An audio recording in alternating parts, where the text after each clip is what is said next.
Okay, now as we have seen already in the previous lecture that the force of repulsion between two electrons and the force of repulsion between two protons is 2.3 into 10 to the power of minus 24 Newton. Okay, minus 24 Newton. This was the value. Now you might conclude that the charge on this electron and proton is then same, right? Since same or equal force of repulsion exists between two electrons or between two protons, we might think that the charge of electron and proton are equal. But no, this is not there, because if a proton and electron are placed, say I have a proton here and I have one electron here. Okay, and if I place it again, say at a distance of 1 centimeter, now this time there is force of attraction. Okay, force of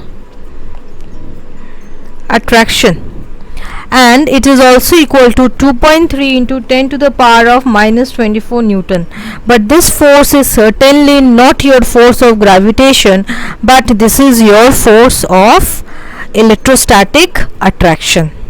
Okay, but this is also giving a proof that a proton and electron are not having same charge.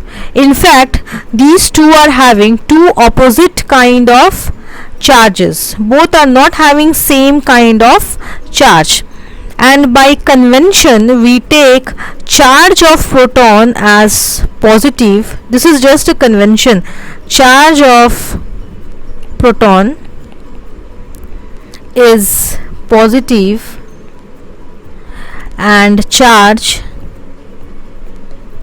of an electron is negative.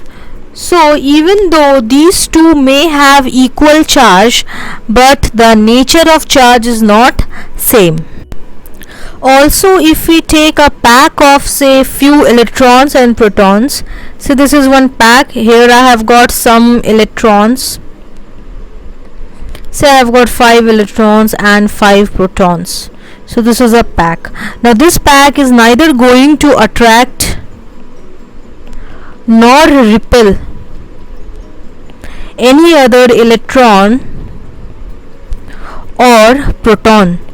So this is also giving me an indication that electrons and protons together, say equal number of electrons and protons, are not able to attract or repel any other electron or proton. So that means an electron and proton together is neutral. So definitely it makes sense if by convention we choose charge of a proton to be positive and charge of an electron to be negative. Now let us speak about unit of charge. So here I have mentioned SI unit of charge is coulomb and the symbol is capital C. Now how do we define 1 coulomb? See, 1 coulomb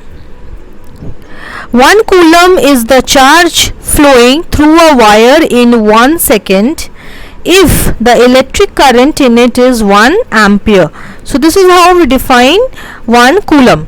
1 coulomb is the charge flowing through a wire in 1 second if the electric current in it is 1 ampere. Say this is your electric wire. It is cylindrical in shape, I am assuming, and say through it in 1 second 1 coulomb charge is flowing. Okay. Now the charge on a proton is 1.60218 into 10 to the power of minus 19 coulomb, which is approximately equal to 1.6 into 10 to the power of minus 19 coulomb. Okay, and you should not forget to mention the positive sign here, because we spoke already before that by convention charge of a proton is positive. Similarly, charge of an electron is negative and it is 1.6 into 10 to the power of minus 19 coulomb.